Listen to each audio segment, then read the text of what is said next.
الحمد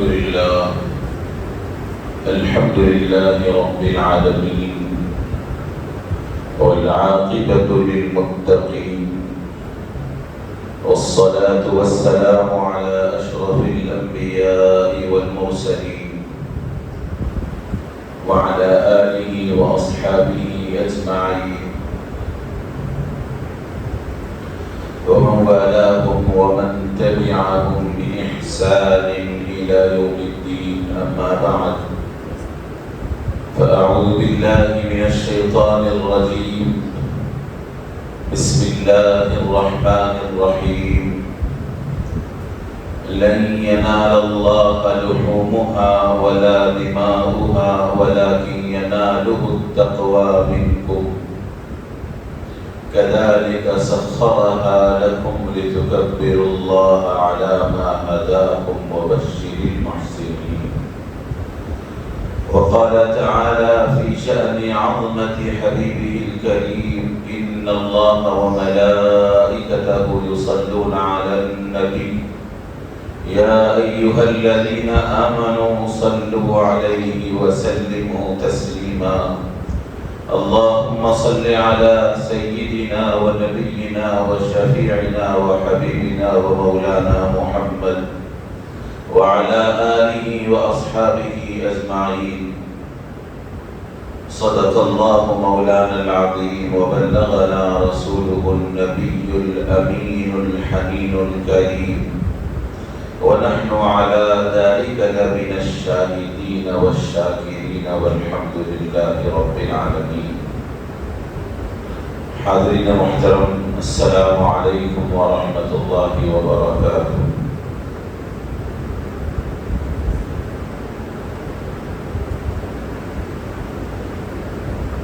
غریب و سادہ و رنگین ہے داستان حرم. غریب و سادہ و رنگین ہے داستان حرم. ابتدا اس کی اسماعیل، نہایت حسین ہے. اسلام اپنے ماننے والوں کو اللہ کی رضا، اس کی مرضی، اس کے احکامات کے سامنے اپنے سر کو تسلیم کر کے جھکا دینا، خم کر دینا، اس کی بات کو مان لینا سکھاتا ہے. اسلام کا مطلب ہی یہی ہے کہ جو انسان اسلام سے اپنا تعلق جوڑ لیتا ہے، یا اپنے آپ کو مسلمان کہتا ہے، یا اپنے آپ کو مومن کہتا ہے، تو اپنی خواہشات، اپنی مرضی، اپنے ارادے، ہم جو چاہتے ہیں، یہ تمام چیزوں کو اللہ کی مرضی کے سامنے جھکا دینے کا نام اسلام. اسلام نام ہے اللہ اور بندے کے درمیان ایک محبت کے تعلق کا. اسلام نام ہے اللہ کی محبت میں اپنی ذات کو فنا کر دینے کا، اپنے آپ کو ختم کر دینے کا. اسلام نام ہے خواہش ہماری اللہ کی مرضی بن جائے، ارادہ ہمارا اللہ کی مرضی بن جائے. اللہ جو چاہے ہم وہ کریں، اسی کو اسلام کہتے ہیں. حضرت سیدنا اسماعیل علیہ الصلاۃ والسلام، حضرت سیدنا ابراہیم علیہ الصلاۃ والسلام اللہ کے انبیاء میں بڑے برگزیدہ اور بڑے خاص درجہ رکھنے والے انبیاء ہیں. یوں تو انبیاء کہتے ہی ان کو ہے نبی، واحد ہے، سنگولر ہے. انبیاء پلورل ہے، جمع ہے، نبیوں کی جمع انبیاء ہے. انبیاء کہتے ہی ان بندوں کو ہے جو اللہ کے تمام بندوں میں جو مخلص بندے ہوتے ہیں، برگزیدہ بندے ہوتے ہیں، اللہ کے خاص بندے جو اللہ کی بات کو بندوں تک پہنچانا، اللہ کی مخلوق کو اللہ سے ملانا، یہ انبیاء ہوتے ہیں. تو تو ہر نبی معصوم ہے، ہر نبی مخلص ہے، ہر نبی برگزیدہ ہے، اس میں ہر نبی اپنے اپنے مقام کا ایک درجہ رکھتے ہیں، لیکن بعض نبیوں کو اللہ نے بعض نبیوں پہ فضیلت عطا فرمائی۔ قرآن میں اللہ نے خود فرمایا تلک الرسل فضلنا بعضهم علی بعض، یہ جو رسول ہے، یہ جو نبی ہے، ان میں ہم نے کسی کو کسی پہ فضیلت عطا کی ہے۔ یہ اللہ کا نظام ہے، کسی کو کوئی مقام عطا کیا۔ یوں تو ہر نبی فضیلت والے ہیں، ہر نبی بڑے مرتبے والے ہیں، بڑے مقام والے ہیں، لیکن کسی نبی کو کسی نبی کو فضیلت دی۔ ویسے ہی تمام انبیاء میں حضرت ابراہیم کا مقام ایک خاص مقام ہے۔ حضرت ابراہیم کو خلیل اللہ بنا دیا، اپنا دوست حضرت اسماعیل کو ذبیح اللہ بنا دیا، یعنی اللہ کے نام پر ذبح ہو جانے والی ذات، ختم ہو جانے والی ذات۔ تو یہ جو دن آ رہے ہیں، ماہ ذی الحجہ قریب ہے، اب لوگ جن کو اللہ نے مقدر میں رکھا وہ حج کو گئے ہیں، اور جو حج کو نہیں گئے یہاں رہے ہیں، تو ان کے لیے بھی اللہ نے ان دنوں میں ایک خاص کام رکھا ہے، وہ قربانی کا کام۔ حج کا تعلق بھی حضرت ابراہیم اور حضرت اسماعیل سے ہے، قربانی کا تعلق بھی حضرت ابراہیم اور حضرت اسماعیل سے ہے۔ اسی لیے ماہ رمضان کے بعد سے مسلسل حضرت ابراہیم اور حضرت اسماعیل کی سیرت اور ان کی زندگی کے طریقہ کار کو آپ کی خدمت میں ہم رکھتے آئے ہیں۔ اب قربانی کے دن آ رہے ہیں، قربانی کا مطلب بھی یہی ہے۔ اس آیت میں جو میں نے تلاوت کی، اللہ نے واضح فرما دیا لن ینال اللہ لحومها ولا دماؤها ولكن يناله التقوى منكم كذلك سخرها لكم لتكبروا الله على ما هداكم وبشر المحسنين۔ دیکھو لوگوں، تم جو قربانی کرتے ہیں اور اس قربانی کا خون اللہ کو نہیں پہنچتا، اس کا گوشت بھی اللہ کو نہیں پہنچتا، لیکن جو قربانی کرتے وقت تمہارے دلوں میں نیت ہوتی ہے، تمہارا ارادہ ہوتا ہے، تم کیا سوچ کے قربانی کر رہے ہیں، وہ نیت اللہ کے پاس جاتی ہے۔ وَلَٰكِنْ يَنَالُهُ التَّقْوَىٰ مِنْكُمْ، تمہارے دل کا تقویٰ اللہ کے پاس پہنچتا ہے۔ اس کے بعد فرمایا كَذَٰلِكَ سَخَّرَهَا لَكُمْ، یہ بڑے بڑے جانور جو تم کاٹتے ہیں، دیکھیے اب اتنی بڑی گائے رہتی، انسان اس کو گرا دیتا، پیر بن دیتا، اللہ نے فرمایا تمہاری طاقت نہیں ہے، سخرہا لکم، ہم نے ان کو تمہارے لیے مسخر کر دیا ہے، تمہارے اندر تمہارے کنٹرول میں دینے کی تم کو ہم نے مقرر کیا ہے۔ کنٹرول تب تم طاقت میں لا سک رہے، اس کو کنٹرول میں لا سک رہے، اللہ نے مسخر کیا ہے۔ اس بات پر تم اللہ کی تکبیر بیان کرو، لتکبروا اللہ علی ما ہداکم، کہ اللہ نے تمہیں قربانی کی توفیق عنایت فرمائی، نیک کام کرنے کی توفیق عنایت فرمائی، یہ اللہ کا شکر ادا کرنا، لتکبروا اللہ، تاکہ اللہ کی تکبیر بیان کرو۔ اور قربانی کرتے ہو کیا کہتے ہیں؟ بسم اللہ اللہ اکبر، تکبیر کے معنی اللہ کی بلندی بیان کر، اللہ اکبر کہنا یہ تکبیر ہے۔ تو لتکبروا اللہ علی ما ہداکم، تم اللہ کی تکبیر بیان کرو اس بات پر کہ اللہ نے تمہیں توفیق عنایت فرمائی، علامہ وبشر المحسنین، اور نیکی کرنے والوں کے لیے اللہ بشارت خوشخبری بیان فرماتے ہیں جنہوں نے نیکی کی، اس آیت میں فرمایا۔ اب اس کا مطلب یہ ہے کہ یہاں ایک اور چیز کی وضاحت مفسرین کرتے ہیں۔ پہلے زمانے جاہلیت میں بھی قربانیاں ہوا کرتی تھیں، اس وقت کی جو قربانیاں ہوتی تھی اس کا طریقہ یہ تھا کہ وہاں کعبۃ اللہ میں بھی 360 بت رکھ دیے تھے کفار قریش نے، کفار مکہ نے، اور کعبے کے اطراف بھی کئی بڑے بڑے بت بنا کے رکھے تھے۔ تو جب کبھی وہ لوگ منت مانگتے، جب کوئی قربانی کی بات ہوتی تو گوشت کاٹ کے اس کا خون لا کے وہ مورتیوں کو لیپتے تھے اور گوشت لے کے اس کو لگا دیتے تھے۔ تو اللہ نے وہ جاہلانہ عقیدے کو بھی اس آیت کے ذریعے سے رد فرما دیا کہ دیکھو تم خون جیسے وہ لوگ لا کے لیپتے تھے تو وہ قرآن اور خون ہم تک نہیں پہنچتا، تو تم گوشت لا کے لگائیں گے تو گوشت بھی ہمارے پاس پہنچنے والا نہیں ہے، لیکن تمہارے دل کی جو تقوی کی نیت ہے وہ نیت ہم تک پہنچنے والی ہے۔ اب بات دراصل یہ ہے کہ چاہے زکوٰۃ ہو، چاہے قربانی ہو، جتنی عبادات اسلام میں ہیں یہ تمام عبادتوں میں خاص طور سے اللہ نے انسانیت کو، ایک دوسرے کی ہمدردی کو، انسان اپنے آپ کو تمام سوسائٹی میں رکھ کر صرف اپنی جو ہے شخصیت کو یا اپنے آپ کو پروان چڑھاتا ہے یا لوگوں کے ساتھ ہمدردی کرتا ہے یا لوگوں کو دیکھتا ہے یا نہیں دیکھتا ہے، یہ اللہ کا مقصد ہے۔ قربانی کا بھی معاملہ ہے کہ مال جب جمع کرتے ہوئے انسان رکھتا ہے اپنے پاس تو اس کو مال سے محبت ہو جاتی ہے، کبھی کسی انسان کو جان سے محبت ہو جاتی ہے، کبھی کسی انسان کو اپنی اولاد سے محبت ہو جاتی ہے۔ تو حضرت ابراہیم علیہ السلام کے تمام واقعے کو ہم دیکھیں گے تو اللہ نے یہ بتلا دیا کہ دیکھو جب تم کو اپنی جان قربان کرنے کی بات آئی تو بھی حضرت ابراہیم کو دیکھو ادھر دین کا کام کر رہے ہیں، لوگوں کو اللہ کی دعوت دینے لگے، تو لوگوں نے کیا کیا؟ آپ کو جلانے کی بات کی، آگ سے ڈالی، تو ان کی جان کا امتحان ہوا، آگ میں ڈالا گیا۔ ایسے وقت میں حضرت ابراہیم نے اللہ کی دعوت کو نہیں چھوڑا، لوگوں سے مدد نہیں مانگی، کسی کو نہیں پکارا، صرف اللہ کو پکارا، کہہ رہا کہ پروردگار آپ دیکھ رہے ہیں، اللہ کی طرف سے حکم آیا یا نار کونی بردم وسلام علی ابراہیم، اے آگ ٹھنڈی ہو جا۔ تو یہ خود کی جان کا امتحان ہوا۔ حضرت اسماعیل کو ذبح کر رہے ہیں، اولاد کا امتحان ہوا۔ پھر اس کے بعد جب ابھی دنیا میں حضرت اسماعیل آئے تو لے جا کے بیوی بچوں کو چھوڑنے کا حکم ہوا، وہاں بھی گھر والوں کو اور اپنے بچوں کا امتحان اللہ نے دیا۔ اس سے پہلے میں نے آپ کو 2 مرتبہ واقعہ رمضان میں بھی سنایا کہ حضرت ابراہیم کے پاس مال تھا، بکریاں تھی، تو وہ بکریوں کا بھی امتحان لیا گیا۔ کب؟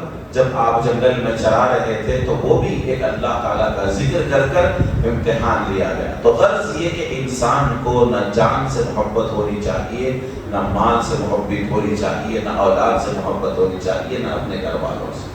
اور یہ تمام محبتیں ہیں، لیکن جب ان محبتوں کا موازنہ یا محبتوں کا کمپیریزن یا محبتوں کا مقابلہ اللہ کی محبت سے کی جائے تو یہ محبت کم، اللہ کی محبت زیادہ۔ اولاد کی محبت کم، اللہ کی محبت زیادہ۔ بیوی بچوں کی محبت کم، اللہ کی محبت زیادہ۔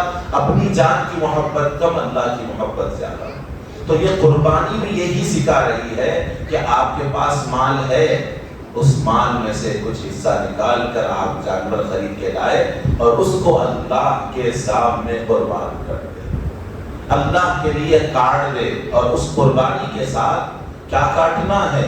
حضرت ابراہیم علیہ السلام کو اللہ نے حکم دیا اسماعیل کو ذبح کر دو، تو کس کو ذبح کرنے کا حکم ہوا؟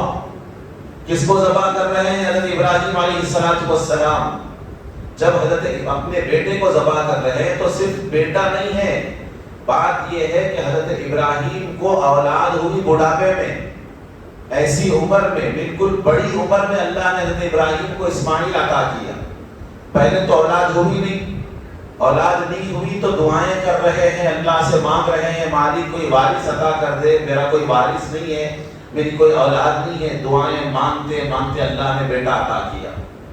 اب بیٹا جب ہوا، بیٹا بڑا ہو رہا ہے، چل رہا ہے، چلنے کے قابل ہو گیا، 10-11 سال کا ہو گیا، اس کا قد نکل گیا، تو بڑھاپے میں باپ کا خیال ہوتا ہے کہ یہ بچہ اب جوانی کی طرف آ رہا ہے، میرا سہارا بنے گا، میری مدد کرے گا، محبت ادھر بڑھتی رہتی ہے۔ تو جیسے ہی حضرت ابراہیم علیہ السلام کا ادھر خیال جانے لگا، اللہ نے فرمایا کہ تمہارا جو میرے سے محبت کا معاملہ تھا، تمہاری اولاد سامنے آ رہی ہے، اب تم امتحان دے کے بتا دو کہ تمہاری اولاد اور میرے بیچ میں تمہاری اولاد نہیں آ سکتی، قربان کر کے بتا دو۔ تو جب ذبح کیا انہوں نے تو تمام محبتوں کو ذبح کر دیا۔ تو بکرا ہم جب ذبح کرتے ہیں تو اس وقت بھی یہی خیال کرنا ہے کہ مالک تیری مرضی جب آئے گی تو آج بکرا مال ہم قربان کر رہے ہیں، جس دن تیرا حکم ہوگا تو ہم اولاد کو بھی قربان کریں گے، ہم اپنے آپ کو بھی قربان کریں گے۔ یہ اس کے پیچھے یہ جذبہ ہے، اور اس کو ہم اپنی اس قربانی کو اللہ نے جو منشا تھا آپ کا، ہمارا، انسان کا جو دل میں مال کی محبت ہوتی ہے یا دنیا کی محبت ہوتی ہے، اس کی قربانی کو اللہ نے اس کے ذریعے سے کیا۔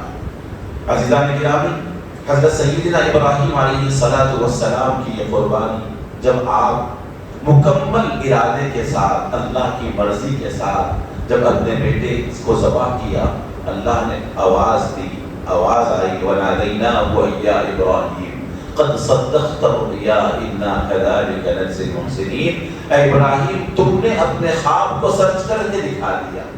اللہ نے خواب میں حضرت ابراہیم علیہ السلام کو حکم دیا تھا اپنے بیٹے کو ذبح کر دو، آپ نے ذبح کیا۔ اب ذبح کیا، اس سے پہلے بھی میں بھی واقعے کو حج کے موقع پر آپ کی خدمت میں عرض کیا تھا، اس کا ایک حصہ عرض کرتے ہوئے آگے بڑھ جاتا ہوں۔ حضرت ابراہیم کو اللہ نے خواب دکھایا، خواب میں کیا دیکھتے ہیں کہ اپنے بیٹے کو ذبح کر رہے ہیں۔ تو یہ خواب انبیاء کا خواب اللہ کا حکم ہوتا ہے، اللہ کی طرف سے حکم آتا ہے خواب میں، نبیوں کو وحی آتی ہے، خواب ہوتا ہے تو آپ نے دیکھا، اور جب ایک نہیں دو نہیں 3 مرتبہ آپ نے خواب دیکھا تو اپنے صاحبزادے حضرت اسماعیل سے ذکر کیا کہ میں نے یہ دیکھا انی ارا فی المنام انی اذبحک فانظر ماذا ترى قال یا ابت افعل ما تؤمر ستجدنی ان شاء اللہ من الصابرین۔ آپ دیکھیے حضرت ابراہیم کے فرزند حضرت اسماعیل 10-11 سال کی عمر ہے، آج بھی 11 سال کے بچے ہمارے سب کچھ سمجھنے لگے، ہوشیار ہو گئے۔ اس وقت حضرت اسماعیل کے سامنے حضرت ابراہیم نے ذکر کیا انی ارا فی المنام انی اذبحک، اے بیٹے میں خواب دیکھ رہا ہوں کہ میں تمہیں ذبح کر رہا ہوں۔ اور اسماعیل جانتے تھے کہ ابا جان نبی ہے اور نبی کا خواب حکم الہی ہوتا ہے، اور ذبح کرنے کی جب بات آئی تو اللہ کا حکم ہے تو فوراً جواب میں حضرت اسماعیل نے کہا فانظر ماذا ترى، ابا جان آپ کر گزریے، کاٹ دیجئے مجھے، اللہ کا جب حکم آیا تو تردد کی ضرورت نہیں ہے، سوچنے کی ضرورت نہیں ہے، اللہ کا حکم ملا ہے تو بس آپ مجھے قربان کر دیجئے، ستجدونی انشاءاللہ من الصابرین، انشاءاللہ آپ مجھے صبر کرنے والوں میں پائیں گے۔ ادھر ابراہیم کا امتحان بھی ہو رہا ہے، ادھر اسماعیل کا بھی امتحان ہو رہا ہے، اور اسماعیل فرماتے ابا جان آپ مجھے ذبح کر دے، آپ کے اس عمل پہ، اللہ کے اس حکم پہ مجھے کوئی اعتراض نہیں رہے گا، بس آپ کریے، آپ مجھے صبر کرنے والے پائیں گے، ستجدونی انشاءاللہ من الصابرین۔ فلما اسلما وتلہ للجبین، آپ کیا انداز ہے، اللہ اس واقعے کو پورے اس وقت ہوا تو واقعہ اللہ نے کئی سو سال کے بعد، کئی ہزار سال کے بعد حضرت حضور پاک صلی اللہ علیہ وسلم پر قرآن میں اس واقعے کو نقل فرمایا۔ حضرت ابراہیم اور اسماعیل کے ڈسکشن کو، آپس میں بات ہو رہی ہے، اس کو اللہ نے وحی کیا اس کو، اب اس کے بعد پھر فرمایا جب باپ بیٹے راضی ہو گئے، فلما اسلما، اسلام ہے، یہ اسلام ہے، یہ مسلمان ہے۔ اسلام کا مطلب ایکسپٹ کر لینا، اللہ کے حکم کو دل و جان سے مان لینا، اللہ کی مرضی میں اپنے آپ کو ڈھال لینا، اللہ کے فرمان کے مطابق اپنی زندگی کو بنا لینے کا نام اسلام ہے۔ یہی لفظ سے اللہ نے فرمایا فلما اسلما وتلہ للجبین، دیکھو جب وہ دونوں نے ہماری مرضی کو ایکسپٹ کر لیا، اسلما کے معنی اسلام قبول کر لیا، یعنی اس بات کو مان لیا، کون؟ دونوں، حضرت ابراہیم اور اسماعیل۔ فلما اسلما وتلہ للجبین، اور جب دونوں نے اپنے ڈسکشن کو کر حضرت ابراہیم اور اسماعیل کو سنائے، دونوں نے ایکسپٹ کر لیا، کرنے کے بعد اس مقام پہ پہنچے جہاں پر ذبح کرنا تھا، اپنے ساتھ بچے کو لیے، رسی ساتھ لے لیا، چھری لے لیے، وہاں پہنچے۔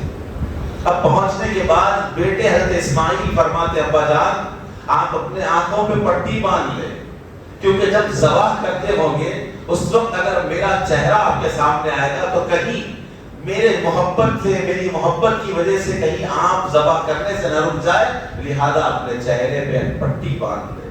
آپ دیکھیے کیا منظر ہوگا، کیا معاملہ ہوگا، بیٹا لیٹا ہوا ہے، 11 سال کا معصوم خوبصورت بیٹا ہے، لیٹا ہوا ہے، اور آنکھوں پہ پٹی باندھ دی، ہاتھ میں چھری لے لی۔ اب چھری جب رکھ دیا گلے پر، کاٹ رہے ہیں، ہمارے پاس چھری ہوتی ہے، ہم 1 کوئنٹل کا 1.5 کوئنٹل کا جانور گھنٹے میں ٹکڑے کر دیتے ہیں، انسان کے گلے پہ تو چھری بہت آسانی سے پھر جاتی ہے، اور چھری رکھ کر دبا رہے ہیں حضرت ابراہیم، اور آنکھوں پہ پٹی ہے، آپ کو بالکل کچھ نظر نہیں آ رہا ہے، گلا کاٹ رہے ہیں، ادھر چھری رکھ دیا، ادھر بسم اللہ اللہ اکبر کہتے ہوئے چھری جب کاٹ رہے ہیں، اللہ نے حضرت جبرائیل کو حکم دیا جنت میں، فرمایا جبرائیل دیکھو میرے بندے کو میں نے جو حکم دیا وہ تو کر دیا، وہ چھری رکھ کے کاٹنا شروع کر دیا ہے، اس کے دل کے اندر کوئی غم نہیں ہے، کوئی افسوس نہیں ہے. ہماری محبت نے خوشی خوشی وہ تو پورا کر دیا، اور میں اس کا خلیل ہوں، وہ میرا خلیل ہے. ابراہیم خلیل اللہ ہے. تو ایک دوست جب دوستی نبھاتا ہے تو دوسرے دوست کی بھی ذمہ داری ہوتی ہے کہ دوستی نبھا لے. حضرت ابراہیم اللہ کے حکم پر دوستی نبھانے میں اپنے بیٹے کے گلے پہ چھری لگا رہے ہیں، اور ادھر سے اللہ فرما رہا میں بھی تیرا دوست ہوں، اب تو میری بات سن کے گلا کاٹ رہا ہے. جبرائیل دیکھو میرا دوست تو کام پورا کر دیا، میرا فریضہ یہ ہے کہ اس کے بیٹے کا گلا نہ کٹے، وہ کٹنے سے پہلے تم جنت سے دمبا لے جا کے وہاں پہنچا دینا. اور کتنی دیر کا فاصلہ ہے، چھری رکھ کے دبا رہے ہیں، فریکشن آف اے سیکنڈ کا ٹائم نہیں ہے. لیکن اللہ نے حضرت جبرائیل کو حکم دیا، وہ لے آئے، چھری کے نیچے حضرت اسماعیل کو ہٹایا اور دمبے کو رکھ دیا، بکرے کو رکھ دیا. حضرت ابراہیم کی آنکھ پہ پٹی باندھی ہوئی ہے. یہ جو سامنے ہو رہا ہے ان کو پتا نہیں ہے، ان کو معلوم نہیں ہے کہ بیٹے کا گلا ہٹ گیا ہے، بیٹا نیچے سے ہٹ گیا اور بکرا آ گیا، ان کو نہیں معلوم. اور وہ دبا لیے، بسم اللہ اللہ اکبر کہہ کے دبا دیا. جیسے ہی وہ دبا کے گلا کٹ گیا، ان کو تو معلوم ہے کہ اسماعیل کا گلا کٹا ہوا ہے، آنکھ پہ پٹی باندھی ہوئی ہے. اس وقت ان کے دل کی کیفیت کو رب العالمین نے دیکھا کہ بیٹے کا گلا کٹ گیا، لیکن ابراہیم کے دل میں غم نہیں ہے، افسوس نہیں ہے، پریشانی نہیں ہے. بیٹا کا گلا کٹ گیا لیکن ابراہیم خوش ہے کس بات پہ کہ میں اللہ کا حکم پورا کر چکا ہوں. یہ اللہ نے جب دیکھا تو فرمایا وَنَادَيْنَاهُ يَا إِبْرَاهِيمُ، اے ابراہیم، اے میرے دوست، اے میرے بندے، تو نے خود اپنا خواب سچ کر کے دکھا دیا، ہمارا حکم پورا کر کے دکھا دیا. تاریخ میں ایسا واقعہ نہیں مل سکتا، اللہ کے حکم کے بیٹے کا گلا کٹ گیا ہے. اس کے بعد فرمایا وَفَدَيْنَاهُ بِذِبْحٍ عَظِيمٍ، ہم نے اس بیٹے کی قربانی کو ایک فدیہ کر کے ایک دمبے کو وہاں کٹوا دیا. یہ اللہ کا ہے حکم. جب جو بندہ مان لیتا ہے اللہ ان کو مقام بھی عطا کرتا ہے اور امتحان سے بھی بچا لیتا ہے. دیکھنے میں تو حضرت ابراہیم کی آنکھوں پہ پٹی ہونے سے بیٹا کٹ گیا، ان کو نہیں معلوم کہ کیا کٹا ہے، اور وہ اس وقت دل کی کیفیت. تو آج بھی جو قربانی ہم کرتے ہیں یا کوئی عمل ہم کرتے ہیں تو اسلام کے ہر عمل میں انسان کے دل کی کیفیت دیکھی جاتی، اور یہ دل کی کیفیت دیکھنے والی ذات رب العالمین کی ذات. چاہے آپ سجدہ کر رہے ہیں، چاہے آپ 1 روپیہ خیرات کر رہے ہیں، یا کسی ضعیف کا ہاتھ پکڑ کے سڑک پار کروا رہے ہیں، یا کسی بیوہ کے پاس کوئی چیز پہنچا رہے ہیں، یا کسی یتیم کی مدد کر رہے ہیں، یا روزہ رہ رہے ہیں، دنیا کی کوئی عبادت آپ کرو یا کوئی عمل آپ کرو، اسی کو فرمایا انما الاعمال بالنیات، تمہارے تمام اعمال کا دار و مدار نیتوں پر ہے. اگر نیت کے اندر کھوٹ آ گئی، نیت کے اندر کمی آ گئی، نیت کے اندر کسی قسم کا کوئی مسئلہ ہو گیا، تو پھر اس اعتبار سے ایک حدیث پاک ہے، قیامت کا منظر پیش کیا گیا. اس کے اندر قیامت کا میدان ہوگا، قیامت میں عمل کا بدلہ دیا جا رہا ہوگا.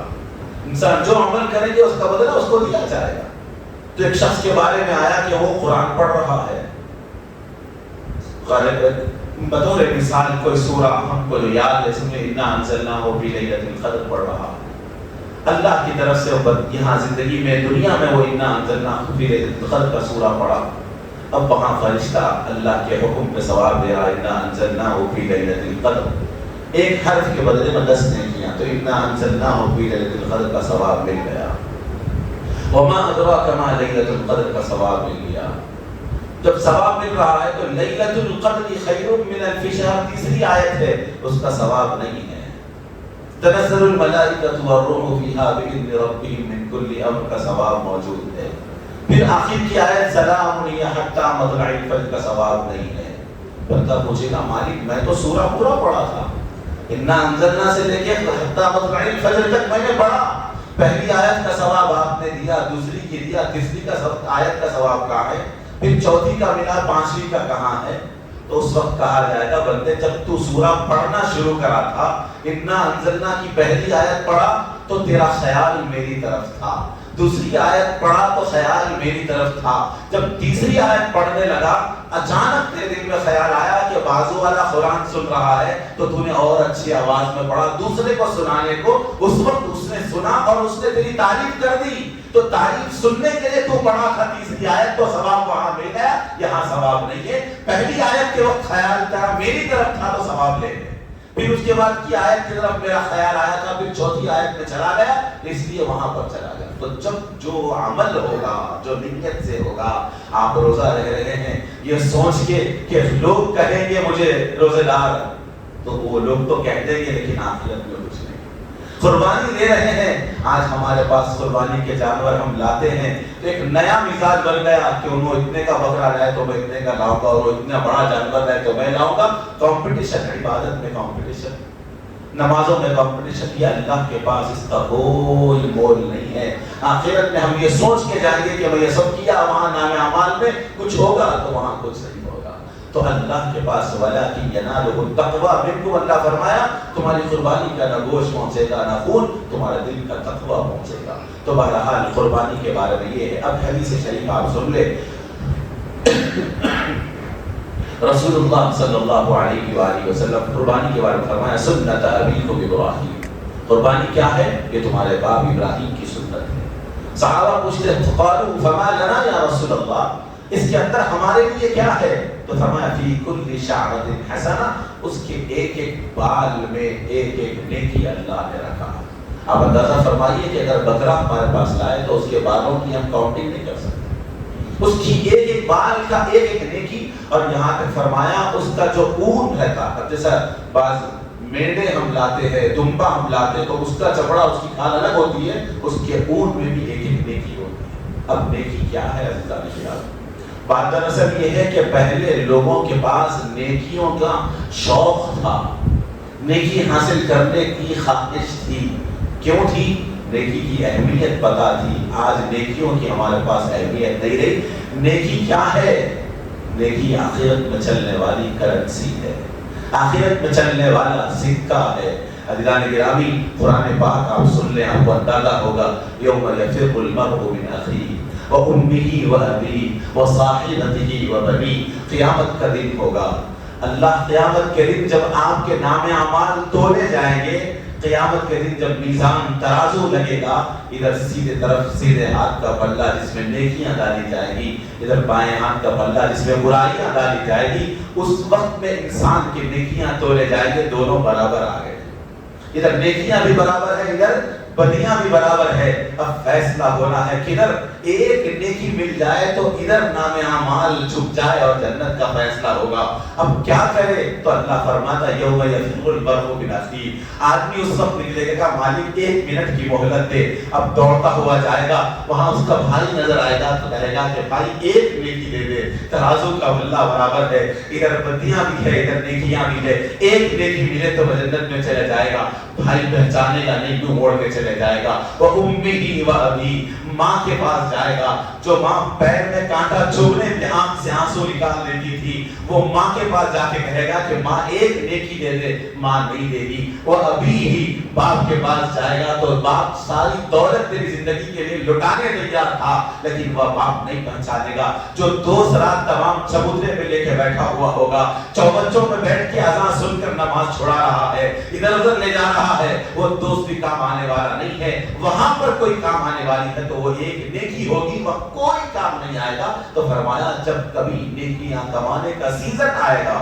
چاہے وہ قربانی ہو، چاہے وہ رمضان ہو، چاہے وہ مقدس راتیں ہو، چاہے کوئی ہو، وہاں کی تیاری ہم کو کرنا ہے۔ کیوں؟ کہ وہاں نہ دوست کام آنے والا ہے، نہ ماں نہ باپ نہ بھائی۔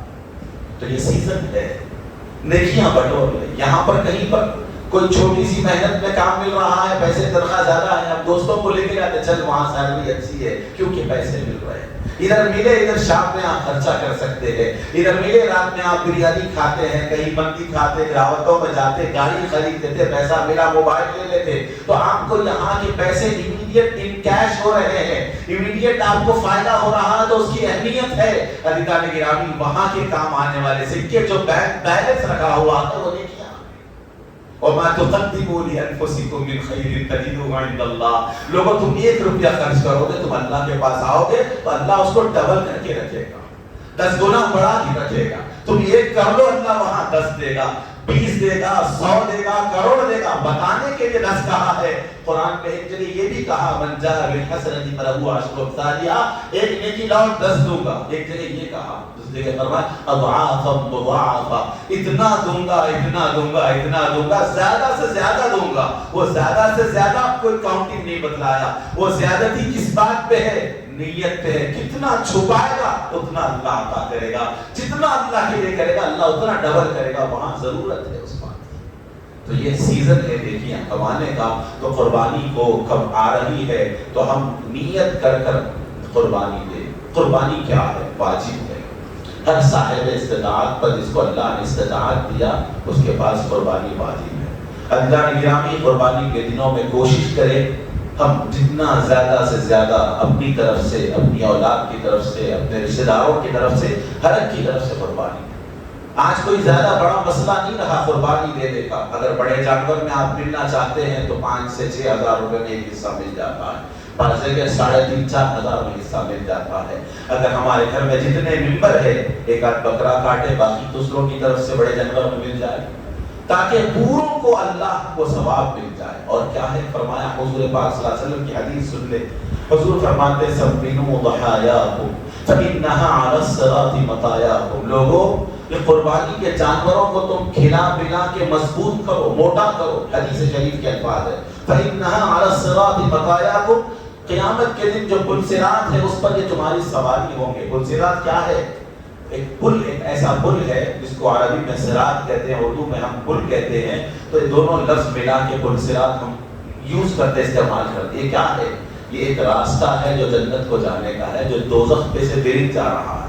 ایک برج ہے، ایک پل ہے جو دوزخ سے ہوتے ہوئے گزر رہا ہے. اب وہ برج کیسا ہے؟ تو فرمایا بال سے باریک ہے. اتنا پتلا ہے کہ ہمارے بال سے بھی باریک ہے. اور اس کی تیزی تلوار سے زیادہ تیز ہے. جو اس پہ سوار ہوگا تو اب بال سے باریک چیز پہ کون ٹھہر سکتا؟ تلوار سے تیز ہے تو کون ٹھہرے گا؟ یا تو کٹ جائے گا یا بیلنس آؤٹ ہو کے گر جائے گا. اب گرے گا تو کہاں گرے گا؟ نیچے دوزخ ہے، دوزخ میں گرے گا. اس پہ سے گزریں گے تو پھر جنت کو گزرنا ہے. تو جائیں گے کیسے؟ تو وہاں پر لے جانے والی چیز جہاں ہمارے اعمال ہے وہیں پر رسول اللہ صلی اللہ علیہ وسلم نے فرمایا فإنها علی الصراط مطایاکم. یہ قربانی کے جانور ہوں گے جو اس راستے سے تم کو پار کرا دیں گے.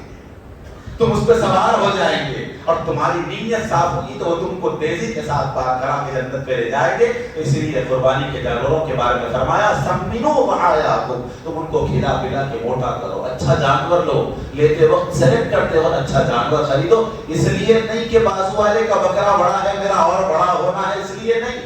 اس کا بڑا جانور 1 لاکھ کا ہے تو میں 1.25 لاکھ کا لوں گا، اس لیے نہیں. اس کا بکرا 25,000 کا ہے تو میں 35,000 کا لوں گا، اس لیے نہیں. اس لیے کہ کل بروز قیامت میرا رب اس سے راضی ہو جائے، مجھے جنت کا راستہ صحیح مل جائے. اللہ کی بارگاہ میں جتنا زیادہ خرچ کروں گا اللہ اتنا ہی مجھے عطا کرے گا. یہ نیت کے ساتھ اگر ہم کریں گے تو قیامت کے دن ہمارے لیے فائدہ ہی فائدہ. تو قربانی دینا لازم عزیزان گرامی. یہاں ایک بات اور عرض کر دوں. کچھ ایک بات یہ پھیل رہی ہے، پھیل رہی ہے، لوگوں کے ذہن میں نئی نئی بات ڈالی جاتی ہے کہ قربانی پورے گھر کی طرف سے ایک جانور کافی ہے. یہ بات بالکل غلط ہے. فرض قربانی، واجب قربانی جس پہ واجب ہے. آپ کے پاس بینک بیلنس ہے، آپ کی اہلیہ کے پاس سونا ہے، بینک بیلنس ہے، آپ کی بیٹی کے پاس سونا ہے جن پہ واجب ہے. تو جس پہ واجب ہے ہر ایک کی طرف سے الگ الگ قربانی. جس پہ واجب ہے ہر ایک کی طرف سے الگ الگ قربانی. ہاں واجب نہیں ہے، اتنے پیسے نہیں ہیں ہمارے پاس، کم پیسے ہیں، واجب نہیں ہے تو نفل ہے قربانی. اب نفل ہے تو آپ ایک جانور لا کے پوروں کی طرف سے قربانی دے دیجئے تو ہو جائے، وہ نفل ہوئی، ایک ثواب ہے.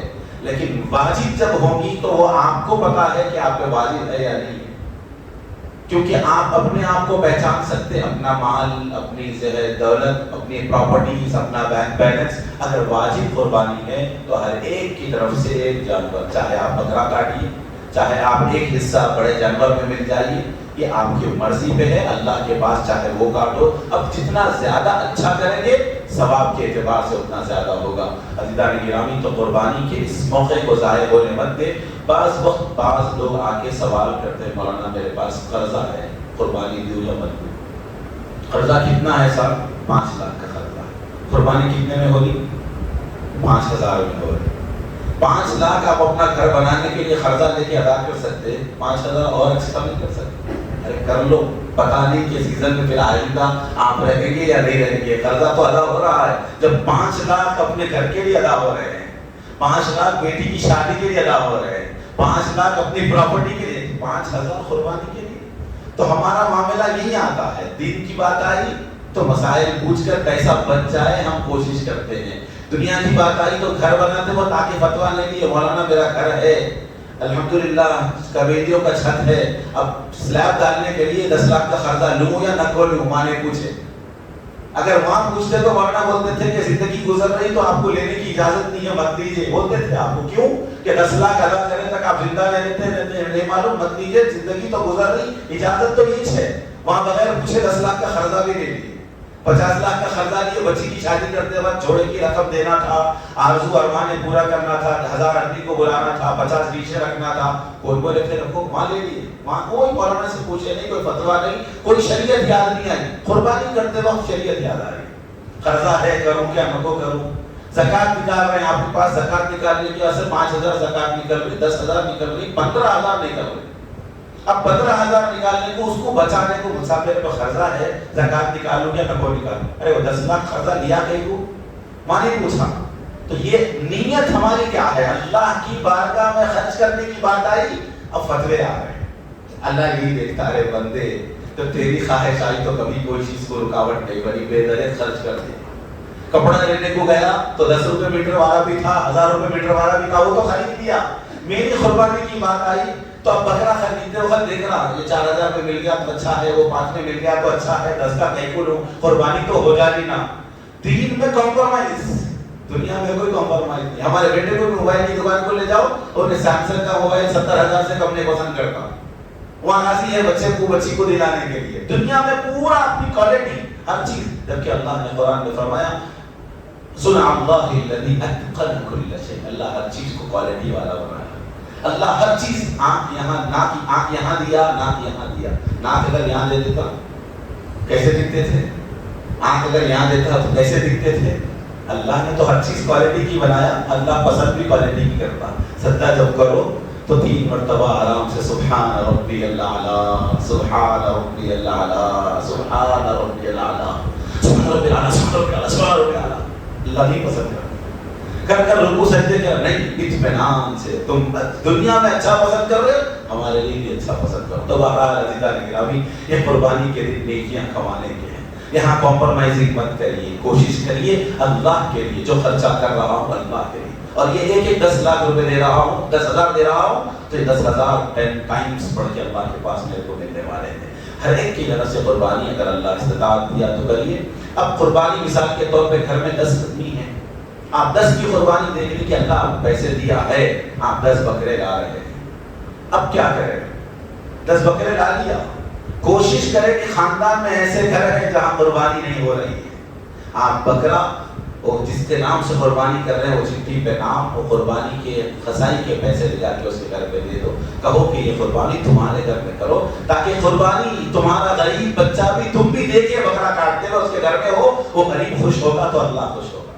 پورے 10 میرے گھر میں بکرے کاٹیں گے، پورے قربانیاں میں ہی کروں گا، فریج ڈی فریزر 2 فریزر خرید کے بھر کے رکھ لوں گا، پھر یہ بھی اللہ کو پسند نہیں ہے۔ آپ کے پاس 3 بکرے کٹ رہے ہیں تو 2 اپنے پاس کاٹ کے کسی غریب کے پاس بھیجا دیجیے، 4 کٹ رہے ہیں تو 2 ایک اپنے پاس یا 2 اپنے پاس کاٹ کے 2 خاندان کے کسی غریبوں کے پاس، محلے میں سب لوگ دیکھ رہے ہیں بکرے آ رہے ہیں، 2 گھر ایسے بھی ہے جن کے گھر میں بکرا نہیں آ رہا، جن کے بچے ان کے باپ کو بول رہے ہیں بابا میرے کو بھی بکرا ہونا، مجھے بھی بکرا ہونا، بابا کہتا بیٹے اپن بکرا نہیں خرید سکتے، تو جو 10 خرید سکتے تو ان کے پاس بھیجا دو، ایک ان کے پاس بھیجا دو۔ جب وہ اس غریب خوش ہوگا، عرش اعظم پہ رب العالمین خوش ہوگا۔ وہاں پروردگار خوش ہوں گے. جب مولا خوش ہوگا تو ایک نہیں سینکڑوں بکروں کی دولت اللہ آپ کو عطا کرے گا. عزیزان گرامی، یہ قربانی کا مطلب یہی ہے کہ اپنی خواہش کو آپ دوسروں تک. اور ہم کیا کرتے ہیں، بکرا اگر ہے تو اپنے پاس، گائے کا حصہ غریبوں کے پاس. ہم تو سال بھر بکرے کھا رہے ہیں. غریب کا مسئلہ ہے تو اس وقت کم سے کم ان دنوں میں غریبوں کا بکرا بانٹ دو، آپ گائے کا کھا لو، کیونکہ سال بھر ہمارے پاس گائے کا گوشت آ رہا ہے. اور پھر ابھی بھی بکرے کا ہم رکھیں گے، غریبوں میں گائے کا بانٹیں گے. وہ تو غریب سال میں بھی جا کے 10 روپے کا 20 روپے کا گائے کا لے کے کھا رہا ہے. یہ وقت ہے اپنی قربانی کا، یہ وقت ہے اپنا دل بڑا کرنے کا. تو اللہ اس میں بڑا ثواب رکھا ہے.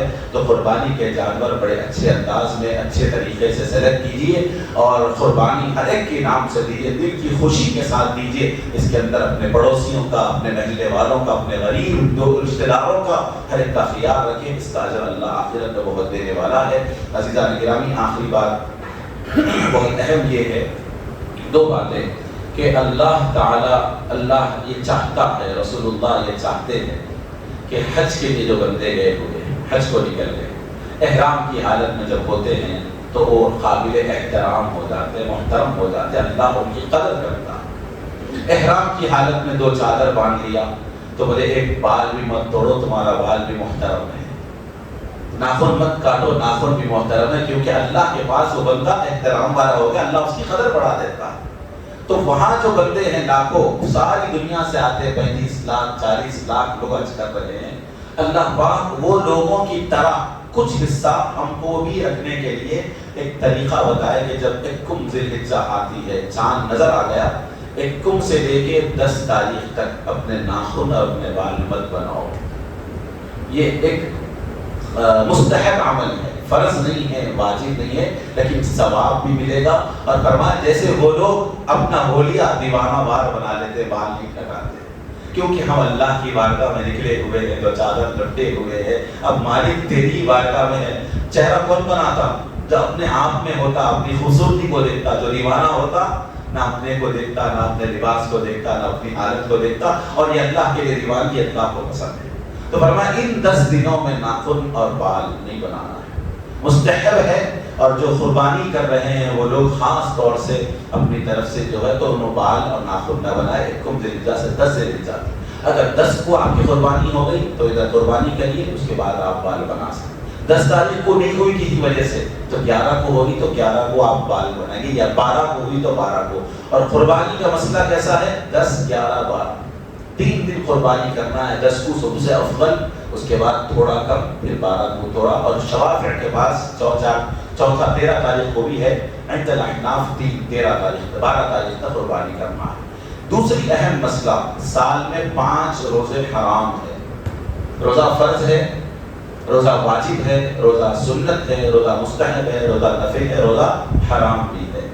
5 دن، ایک رمضان کی عید عید الفطر کو روزہ حرام، دوسرے 4 دن ذی الحجہ کے 10 11 12 اور 13، یعنی کہ یہ 10 تاریخ کو جو عید ہوتی ہے اس کو ایام نحر کہتے ہیں. تو 10 11 12 اور 13، کیونکہ 13 تاریخ کو شوافع کے پاس ذی الحجہ کا روزہ قربانی ہے، اس لیے 4 دن یہ روزے حرام ہے، روزہ نہیں رکھنا ہے. 9 تاریخ کو عرفے کے دن کا روزہ بہت اہم روزہ ہے، بہت ثواب کا روزہ ہے. 9 کو عید سے ایک دن پہلے روزہ رہنے کا اہتمام کرے اور کوشش کرے، کیونکہ اس دن روزہ رہیں گے. رسول اللہ صلی اللہ علیہ وسلم فرمائے کہ میں اللہ سے امید رکھتا ہوں کہ اللہ ایک سال پچھلے سارے گناہ ہمارے معاف کر دے.